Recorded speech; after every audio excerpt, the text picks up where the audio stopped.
Thinking of buying a HUD home? Well, in today's video, we're going to talk about what you need to know when it comes to buying a HUD home. But first, I got to go show a house, so stick around. All right, so I am back for my showing. Now let's talk HUD homes because that's what you guys are here for. You want to know what you need to do when it comes to buying a HUD home so you do it correctly. Now I'm going to touch on a few different things going throughout this video. So whether you're buying it for an investment to fix and flip, you're buying it to live in, maybe you even want to buy it to wholesale, which you can do. This will kind of give you the big 30,000 foot view of buying a HUD home. Now, only a realtor can bid on the homes for you. So you need to find a realtor in your area that you can work with. A couple of things you really want to make sure that you know about is when you're buying a HUD home, if you are using financing, say FHA, VA, or USDA, I would say 90% of the time, and this is just my opinion from what I've seen doing real estate, is that most of those houses won't qualify for those loan products. Because, for example, like any of those products, like FHA, for example, that a lot of people use as a first-time home buyer, there can't be anything wrong with the property. There can't be any holes in the walls, missing outlet covers, missing paint, stuff like that. And if there is, or I should say peeling paint, and if there is, the homeowner usually is responsible for making those repairs if they want to sell it to that person that's coming in with the FHA financing. Same thing for USDA and VA loans. Now here's the thing with HUD homes.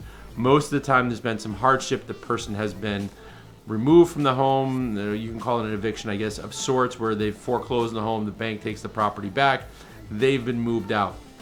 Most of the times that isn't a good scenario for most people, and they trash the properties. They kick holes in walls, they ruin the floors by dragging appliances across hardwood floors, the paint's peeling, stuff like that. Some of these homes actually sit for a couple years before they actually get back on the market, sometimes much sooner, and it all depends on where you are. So just keep that in mind when you're going in to look at HUD homes, that most of the time they're not going to qualify for those programs. Now there is one FHA program that they will qualify for, and that's an FHA 203K loan.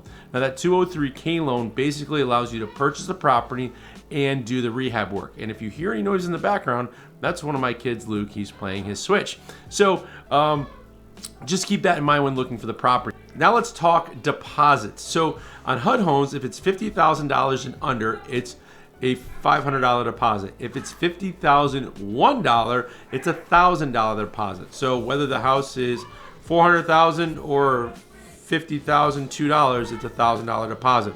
You won't pay any more than that, and you won't pay any less than the $500. So those are your deposits. The other thing you want to make sure you're aware of is that the bidding process is kind of automated in a way. You're bidding against the computer, basically. So as the property comes on the market, they're going to want, let's say 99% of what they're asking for the home. As it sits on their 60 days, they might come down to 93% or 95%. And then every day that property sits on the market longer, the price drops. And it's an algorithm that HUD has. Don't ask me how it works. I really don't know. All I know is that I'm bidding against the computer. One thing you want to make sure you do is that when you're putting in your bid, or have your agent put in your bid, is make sure they make your offer a backup offer. So if it doesn't get accepted at first and no other offers come in, they can look at it as a backup offer. That's very important. I've won some HUD bids that way. Now, when you're looking at these homes, what you want to make sure that you do is you go through, and there's going to be a PRC report, I believe it's called. And it's a PDF that you can download from the site when you're on there looking at these properties. And it's going to tell you the overall condition, because you're not going to get any disclosures with these properties. They're being bought as is. And that's why most of your typical loan products, like your FHA, your VA, and your USDA, these homes won't qualify for. So what you want to look at is if it says insurable or uninsurable when you're looking at that. And I think it actually shows it in the post. I know it does on the realtor side. I'm not sure on the consumer side as somebody that's looking to buy HUD homes, because I've never really gone through that aspect of it. But if it says $5,000, if it says insurable in escrow or something like that, then that means it takes less than $5,000 to get that house up and running and livable. So that means turning the power on, turning the heat on if it's in the wintertime, turning the water on, electricity, all that stuff. Now, if it says uninsurable, that means in HUD's eyes, it needs more than $5,000 worth of work. So it could have broken pipes, it could have a leaky roof, you know, who knows, it could be a whole number of things of why it says that. So just keep that in mind when looking at the property. Those are really my tips, my baseline tips as far as purchasing a HUD home. Hopefully you found some value in that. If you have questions, just put them in the comments down below. I'll answer them for you as I can. And it is free to get an account at HUDHomestore.com. You can sign up, username, email. I think it's like email, and you come up with a password.